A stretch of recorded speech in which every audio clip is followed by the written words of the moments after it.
Yeah, you just cleaned off the lens. I don't know that that's doing me any favors.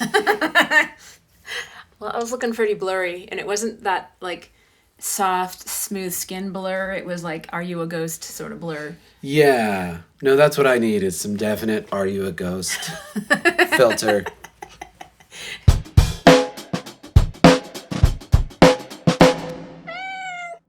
Anyway, Anyway, so before we get into music, water ski season almost started today. oh my gosh. I drove out to the lake. Well, isn't this the coolest thing? Yesterday afternoon, I went snow skiing Yeah. at A Basin again, and it was gorgeous and fun. And then I drove out to the lake to go skiing with my friend John Trueblood this morning. We decided not to actually get in the water because it was pretty windy. And, it was about 50 degrees outside, and the water's probably 40.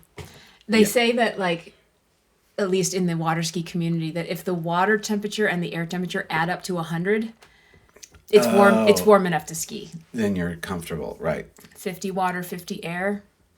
But today was probably 90, 85 or 90 total. Yeah, That's pretty chilly. I was at first surprised that it was too windy because it didn't seem that windy here, but then the ski lake, while not very far away, is in a weird little kind of Right. It's right next to the foothills, first of all. So the yeah, air is all swirling around. and in it's kind of different a ways. weird little corridor. Yeah. So I could see how it could get pretty windy up in there. Yeah. But boy, Next week. to go snow skiing and then water I skiing, just appreciate living in this state. I mean, We are so fortunate. well, and live you here. said you had a fun ski day, although it was pretty Yeah. crowded. No, it wasn't crowded on Monday. Oh, okay. Not at all. Okay, great. Yeah, no, it was pretty empty actually. But they didn't get as much snow as they right. thought. You recall that the parking lot at Loveland when I drove by Loveland was full, That's what I'm thinking. but A Basin was not. Okay, Yeah. great. But yeah, it's that time of year we're really changing Yeah. gears. Yeah. I've actually really been feeling it because you get in winter mode and you're just not used to any kind of heat. Yeah. And then it's not that it's been hot, but I had to mow the lawn Wednesday and I was just like, and it was probably 60, I mean, who knows? 65 maybe. It was, yeah, somewhere around 65 probably. I was like sweating. Yeah. Yeah. Yeah. You're just not used to it. And we're going to talk about a bunch of our shows this week, but I felt the same thing this weekend where I'm like, I am definitely, my body's in cold mode. Where even inside, it's a little warmer and like, man, sweating. So, well, let's jump All right, into it. Let's yeah, talk about, let's get into it. that's, we had a huge weekend. Yeah, our Music Life weekly was all weekend, pretty much. We had 3 shows, Friday, Saturday, and Sunday, with 2 different bands at 2 different venues. Right. So, over Do that math. Yeah. Yeah. That sounds like a word problem.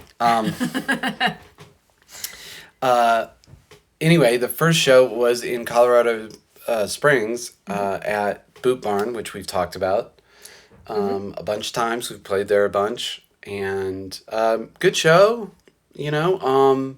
Yeah, I'm not even sure if there's anything like different to talk about with that show in terms of audience or set or anything. Did we try anything new? We didn't really try anything new. We tried a new intro. New intro set. That's right. Right. We're playing a few different songs up top. We've had this Yeah. 1, 2, maybe 1, 2, 3 punch, meaning the same first song, second song, maybe third song, depending on how long we're going. And we've had the same thing for an awfully long time. Yeah, a couple years, maybe 3. Yeah. Because it works so well, it feels so good. But to change it up, we tried opening with a different first song, which led us to a different second song, I think. Right. And then It third wasn't song we got wildly kind different. of. It wasn't that different, and I don't know that to the audience it mattered. Yeah. I will say at Boot Barn, we're still consistently selling out and selling out ahead of time, Yeah. and all those things. At the same time, I feel like the shows have not been nearly as raucous and kind of like party-ish Oh, interesting. as maybe when we first started playing there. I wonder why that could be? You know, it occurred to me that maybe it's the demographic a little bit. It might just be like, you know, slightly older crowd that does want to just sit and... You think our demographic has shifted since we started playing there? Not because of us, but because of the venue. The venue's like... It sells out. Older people might be a little more organized with jumping on buying their tickets. Oh. And we might be getting less of a last minute what's going on party tonight. crowd. That's what I'm saying. Oh. We don't spend enough time in the crowd to know that because we just are hanging out backstage. And it's been that way long enough. I wouldn't know by looking at them that the crowd is any different. Uh-huh. It does feel, however, a little more sit down and listen. You're right. Than when we first started playing there, or the first year we were playing there. That is the only thing I have come up with in my head that might be different. Like, I sort of don't think it's us. Yeah. I think it might be that just what I said. Right. There aren't tickets for walk up. Yeah. Hey, what are we doing this weekend? Let's, and early on it felt maybe a little, now that I'm talking about it and thinking about it, it felt way more like that. Uh-huh. And it would be way more party and people all shoved up to the stage and the whole room would be shoved up to the stage by the end.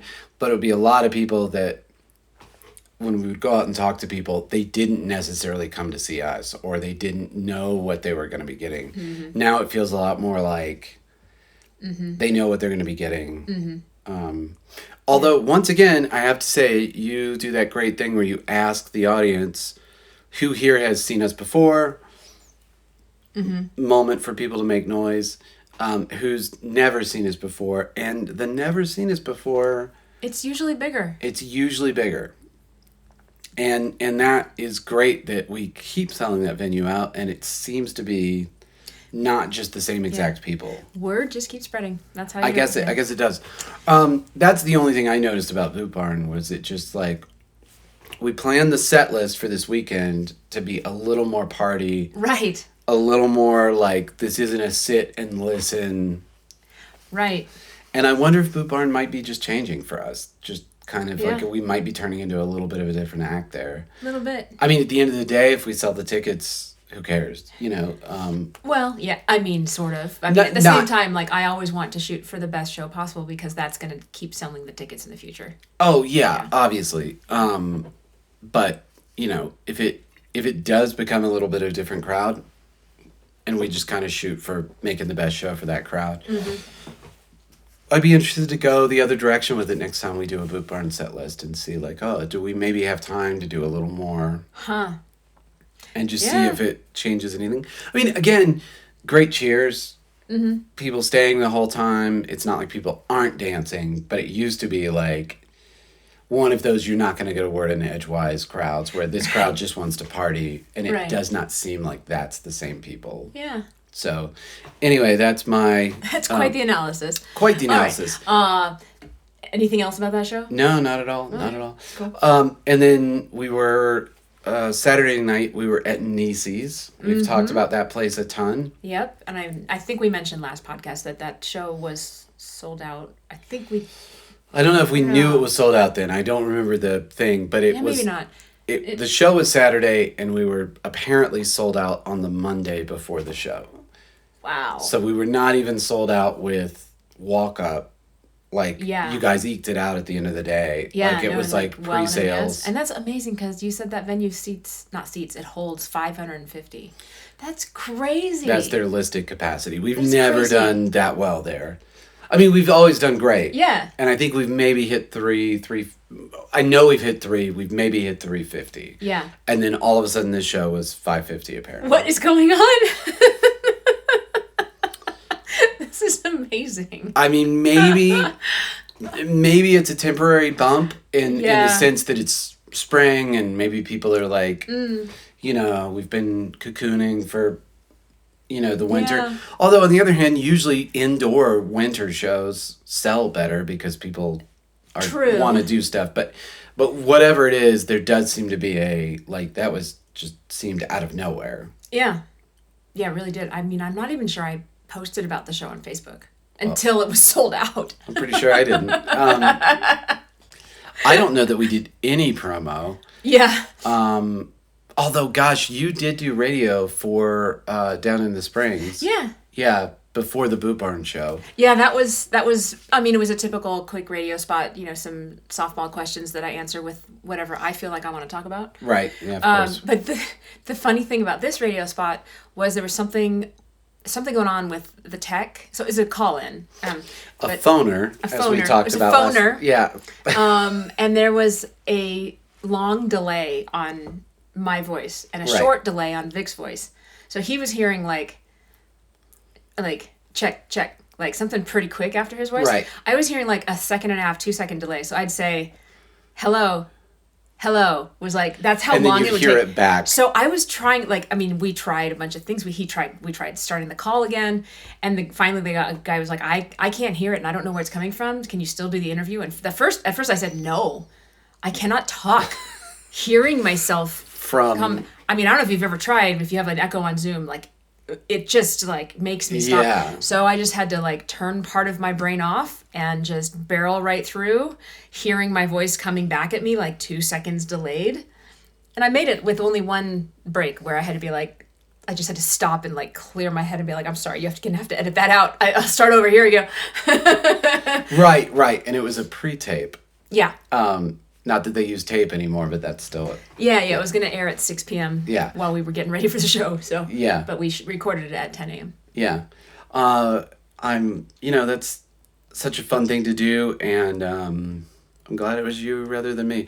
I was laughing, I didn't get to say it, but like we were talking about it, I think it's sound check, and it one way or another I couldn't get into the conversation, but it's really funny that when you do stuff like radio or interviews or TV or whatever, the first few times you're thrilled, and then it quickly becomes like,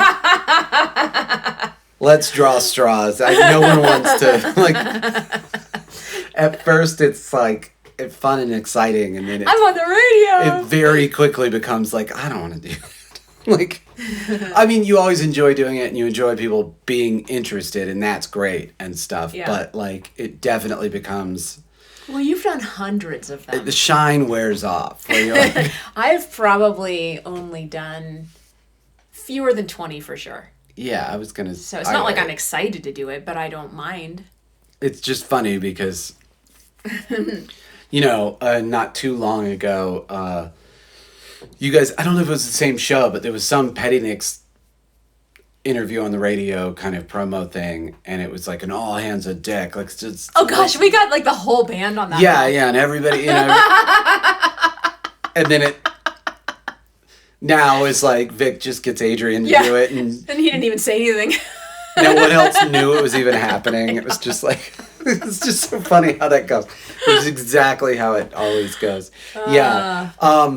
So, man, I thought Niecy's, going back to that, Saturday night at Niecy's, was really a great Petty Nick show. It was a great show. Classic form. Yeah. Everybody was in a good mood, and everybody was hitting hard. Yeah. Yeah. I don't even think I have anything to learn from it. I mean, that's that we talk about, like, you only learn from the mistakes and the bad times. We've had a couple of good shows where there's nothing to learn. It's just... Went great. It's just another one of those. Yeah. I felt like for me at Boot Barn, everything was fine, like we talked about. I didn't feel like I had a great night. So I will say I had a bit of a chip on my shoulder Saturday night. Oh, yeah, you were saying that. Just like I really needed... Last night was the Friday night was a B, and so on Saturday night I really needed that A+ so that I maybe like averaged out. Like I didn't want to leave the weekend without an A. Yeah. Not again that it was bad. It was just kind of a B, and I needed, so I was definitely... I wouldn't say I was pushing in the sense I've talked about pushing before, where I'm really like, rah, I gotta get them. But I was definitely shooting for top form, and as a result, sort of circling back to having fun. Like there's that weird thing where sometimes when you're really trying hard, it almost makes it more fun. It sounds terrible to say. You guys know what I'm saying. But I have these boots and they have the zip up on the side. And I kept stomping the zippers down because I'm just like stomping my foot into the stage, just having fun and enjoying myself. And it was enough that it was like wiggling the zipper down. By the end of the show, my like both boots were like barely on. Yeah. And then so moving on, Sunday we were back at Niecy's, same venue for Cody Qualls. Yeah. And he sold really well too. Really great. His thing is growing. I was telling somebody else about that. Cody is doing those shows at Muse. Doesn't matter to, non-Denver people, which is a small 75, 80 person room, very intimate, very great room that was made to be like a jazz room. And he usually does it with Brian on keys. And it's just like keys and vocals, and they go into the classical stuff a little more, and they do Broadway, and it's very more of the hey, look at how good of a singer I am kind of stuff. Not that Cody's whatever, but it's a chance for Cody to dig into some of that repertoire that isn't rock band repertoire. And you would think that him doing more and more of those shows would sort of dilute his fan base a little bit, but I think he's seeing that it's the opposite. He's actually building from that. Interesting. He did, I couldn't tell you, but he did like a chunk better than he's done before. Yeah, true. Yeah. Not counting the Christmas shows, but for the non-Christmas shows, it was like the best he's done. And I think, oddly enough, the formula, only saying oddly enough, because the formula is usually the less you play, the better you're going to be able to draw. If you play more often, it might impact your draw negatively. And I think for him, he's actually building fans. We know a lot of the Cody fans at this point. Yeah. And there were a fair amount of people in the room I didn't recognize. That is really cool. I'm so happy about that. And yeah. I really think that the approach that he's using now, where he has the first set that's mostly acoustic and it kind of builds to a little bit of rocky stuff at the end. And then the second set is the rockin' set. I think that formula is brilliant. Right. And it's really something for everybody. And we've maybe talked about that's one of the challenges is Cody can do everything. So it becomes like... What's the identity? Yeah, and it's hard to kind of focus and put together a show. But the way he's figured it out now, he can do a little something for everybody. And it completely works for the night. And then by the end of the night, we're partying and we're playing covers and people are up and dancing and whatever. Yeah. But he also got the classical in, and he also got, he usually does a hymn of some type and all, a musical theater piece. Musical theater piece. Yeah. And he sort of gets like all these things in, and then it just builds to this party by the end of the night. Yeah. And I think it's, I would say Saturday night at Niecy's talking about encores. Oh, yeah. This is maybe worth talking about just a little bit, and also we gotta kill maybe 2 minutes here. We've talked about before, not on the podcast, how sometimes when people are calling for an encore, you can tell that they don't really want an encore. Like sometimes one more song just means I really enjoyed the show. It doesn't mean I really want you to come out here and play another song. Other times you can tell from a crowd, this crowd really wants to hear another song. Yeah. They're not done yet. Sometimes they're done. They still want to let you know that they enjoyed it, but they're done. And I think we've kind of been dialing in a little more and being like, no, like if they're done, just let them be done. You know? And I feel like both Saturday and then for Cody's show Sunday, I mean, those were both like clear, like even Cody was like, we're not doing it. Like, go. And we're like, got off stage, assuming we weren't coming back. And then like the crowd was just not letting up. And it was like, oh, yeah, all right. Yeah. That's a good feeling. Yeah. And that's when to actually do an encore. I hate those fake encores where it's like, oh, we're going to leave, but we're not going to turn the house lights up. Right. And we're not going to, the house lights or the house music. So you know that we're coming back. We've kind of pulled away from doing that, you know. Yeah. I mean, I think sometimes if you have a really cool thing like before when we were doing the American Girl thing where it was just you and the piano and it was like a real part of the set and it's really worked into the show. That's one thing, but when it's just sort of a random like we're just going to do some song, you know, and we're going to kind of force people into the encore thing. Yeah, well, that was the problem with having such an important song in the encore, though. Is like you need to do it because Yeah. which but it's nice to switch stuff around and it's nice to kind of see, you know, like we always talk about, we love experimenting and Yeah. seeing how it goes. But I was just happy, you know, and that was another thing. Friday at Boot Barn, it just didn't really feel like that wasn't a real encore. And Right. Yeah. And so I think you made the call. Yeah.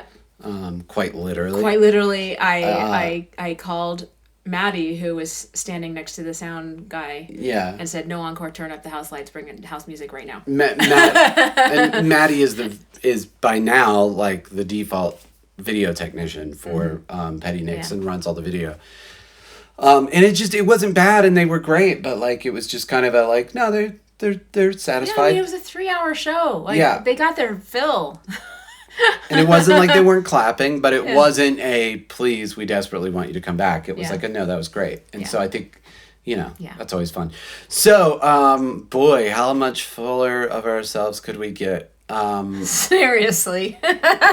This podcast is all about how great our shows went this weekend. Yeah, it is. And our encores and our... Oh my God. And our sellouts and our selling out shows. Gosh.